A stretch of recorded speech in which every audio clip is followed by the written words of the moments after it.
வடமேற்கு வங்கக்கடல் மற்றும் அதனை ஒட்டிய பகுதிகளில் நேற்று நிலவிய மேலடுக்கு சுழற்சியின் காரணமாக காற்றழுத்த தாழ்வு பகுதி உருவானது. இன்று காலை 5:30 மணி நிலவரப்படி வடக்கு வங்கக்கடலில் காற்றழுத்த தாழ்வு பகுதி உருவாகியிருப்பதாக வானிலை ஆய்வு மையம் அறிவிப்பு வெளியிட்டிருக்கிறது. விவரங்களை செய்தியாளர் மாணிக்கம் வழங்கிட கேட்கலாம். மாணிக்கம், வணக்கம். இதுகுறித்தான விவரங்கள்.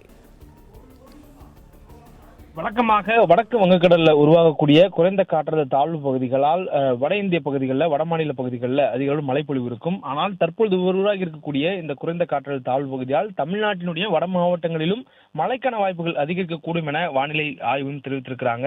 தென்மேற்கு பருவமழை காலங்களில் பருவமழை தீவிரப்படுத்துவதற்காக வடக்கு வங்கக்கடல் பகுதியில் உருவாகக்கூடிய இந்த குறைந்த காற்றழுத்த தாழ்வு பகுதிகள் வட மாநிலங்களில் தீவிரப்படுத்துவது போலவே இந்த முறை அதனுடைய காற்றுடைய பகுதி சற்று தமிழ்நாட்டிற்கு சாதகமான சூழல் இருப்பதனால அதனுடைய நகர்வு திசையும் வடமேற்கு திசையில் இருப்பதனாலும் தமிழ்நாட்டிற்கு அடுத்து வரக்கூடிய 2 நாட்கள்ல வட மாவட்டங்கள்ல குறிப்பாக சென்னை, திருவள்ளூர், காஞ்சிபுரம், செங்கல்பட்டு உள்ளிட்ட மாவட்டங்கள்ல பரவலாக மழைப்பொழிவு ஏற்படுவதற்கான வாய்ப்புகள் அதிகரித்திருப்பதாக வானிலை ஆய்வும் குறிப்பிட்டிருக்கிறாங்க. மேலும் மாலை நேரங்களில் அல்லது இரவு நேரங்களில் அந்த மழைக்கான வாய்ப்புகள் அதிகரிக்கக்கூடும் எனவும் சொல்லப்பட்டிருக்கிறது.